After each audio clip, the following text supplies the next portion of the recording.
Hey everyone and welcome back to the channel. Today, we're doing something a little different. We're going to break down how to create a truly terrifying piece of atmospheric horror without a single jump scare, monster, or even a line of dialogue. I recently came across a concept for a short film that absolutely nails this, and I want to walk you through its structure, frame by frame, to show you how the masters of horror use psychology to create fear. The core idea is simple but brilliant. An abandoned hospital that continues its daily routine as if it were still full of people. Medical equipment runs on its own, lights turn on and off, and the whole building seems to operate with a ghostly, unseen purpose. The fear doesn't come from what you see, it comes from what you don't see. It's the horror of absence, the unsettling feeling that something is profoundly wrong with reality itself. Let's start with the opening. The video throws you right into the middle of the action, or rather, the unsettling lack of it. We're in a long, dark hospital corridor. The fluorescent lights are flickering erratically, casting long, dancing shadows. In the distance, you hear the soft, rhythmic beep of a heart monitor from an empty room. A lone wheelchair sits in the hallway, and as the camera slowly pushes in, it rolls just a few centimeters on its own. There's no big scare, just an immediate sense of unease. You're instantly asking questions. Why are the lights on? Who left that heart monitor running? What made that wheelchair move? This is a masterclass in hooking the audience with mystery, not a cheap thrill. From the hallway, we move into an examination room. The scene is disturbingly normal. The medical bed is perfectly made, sheets tucked in tight. But then you notice the details. The privacy curtains are swaying gently, as if stirred by a passing figure. But there's no open window, no draft. Papers on the doctor's desk slide just a fraction of an inch.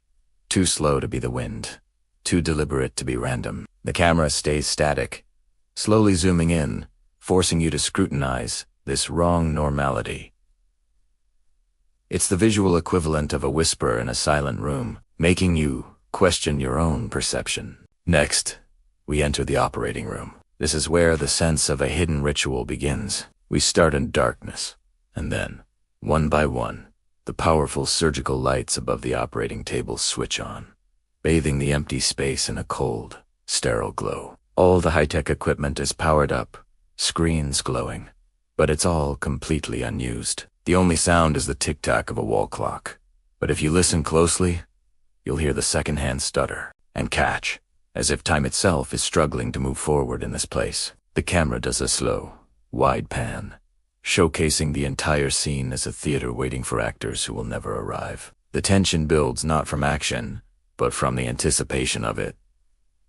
Then, the perspective shifts. We're now moving through a hallway in the intensive care unit, filmed from a first-person point of view. This puts you directly in the shoes of someone exploring this space. Before you even see the source, you hear the disembodied beeps and hums of various ICU monitors. As you round a corner, you see glass walls reflecting distorted, warped shadows that don't match anything in the room. You approach a set of automatic doors, and they slide open for you, even though you're still several feet away, well out of the sensor's range. This is where reality starts to fray at the edges. The environment is responding to a presence, but it's not playing by the rules we understand. The POV shot leads us to a nurse's station, and the camera locks into a static position. It's as if the explorer has stopped to observe. The scene is almost completely still.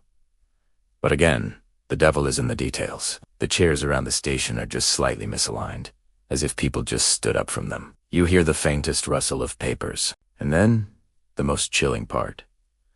The moment the camera stops moving, the flickering lights in the background suddenly stop flickering and become stable. It's a subtle but powerful suggestion that the place is aware of being watched. It's not just an empty building. It's an intelligent environment, and it knows you're there. This is where the psychological aspect gets dialed up to 11. We find ourselves in an elevator. The camera pushes in slowly, focusing on your reflection in the polished steel doors. But the reflection isn't quite right. For a split second, you see a vague, human-like silhouette standing behind you in the reflection. Its movements are slightly delayed, lagging a microsecond behind your own. You instinctively shift the camera, and when you look back, it's gone. Was it ever really there?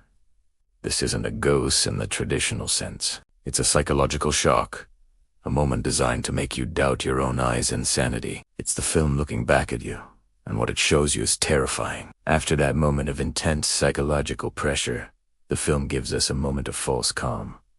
We're in a large hospital ward at night. All the chaotic activity stops.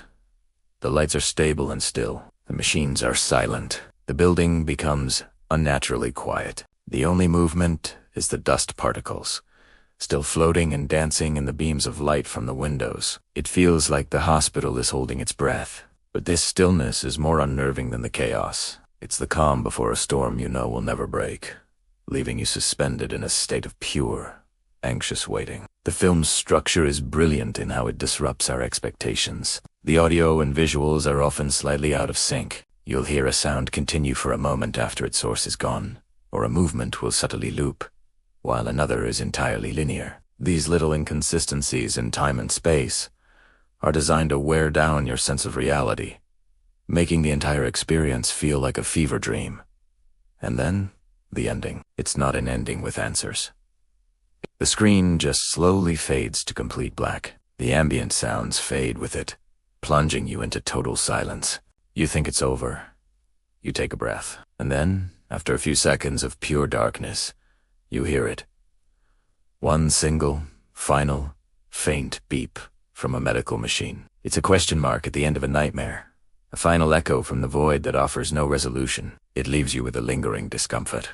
The feeling that the hospital is still there, still running, waiting in the dark. And that's how you do it. That's how you build fear from atmosphere, from psychology, from the quiet dread of the unknown. It's not about what jumps out at you. It's about the terrifying possibility of what's hiding in plain sight, just beyond your perception.